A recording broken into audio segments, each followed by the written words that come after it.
Guys, আমি চলে এলাম তোমাদের সাথে একটা ভিডিও শেয়ার করতে।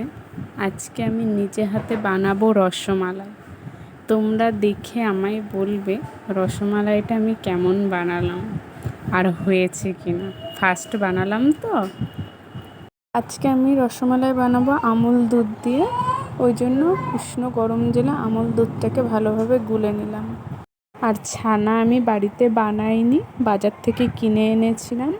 তাই ছানাটা এইভাবে ভালো করে মেখে মিশ করে নিতে হবে। ওই দুধটা ভালো মতো ফুটিয়ে নিলাম। দেখো, ছানাটা আমার মিশ করা হয়ে গেছে।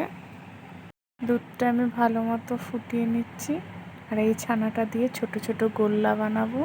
এবার গ্যাসের উপর একটা হাঁড়ি বসিয়ে নিলাম। তার মধ্যে দিয়ে দিলাম 2 কাপ চিনি আর 4 কাপ জল। তোমরা কখনো রসমালাই বানালে যা চিনি দেবে, রসগোল্লা বানানোর জন্য যা চিনি দেবে তার ডবল জল দেবে। ছানাটা দিয়ে ছোট্ট ছোট্ট রসগোল্লা বানিয়ে নিলাম। যত ছোট বানাবে রসে দিলেই ফুলে যাবে, তাই যতটা পারো ছোট করে বানাবে।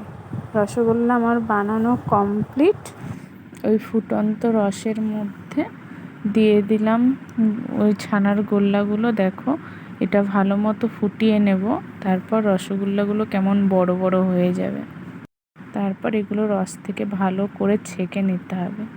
আর দুধটা ভালো মতো ফুটে গেছে এবং দুধের মধ্যে এলাচ ভেঙে দিয়ে দিলাম। এবার দিয়ে দেব দুধে পরিমাণ মতো চিনি। তোমরা যে যেমন মিষ্টি খেতে পছন্দ করো সে সেই রকম চিনি দেবে। কেউ কম দিতে পারো, কেউ বেশি দিতে পারো। আর আমি মিষ্টিটা কম খাই বলে আমি চিনিটা কমই দিয়েছি। দেখো রসগোল্লাগুলো কত সুন্দর হয়েছে।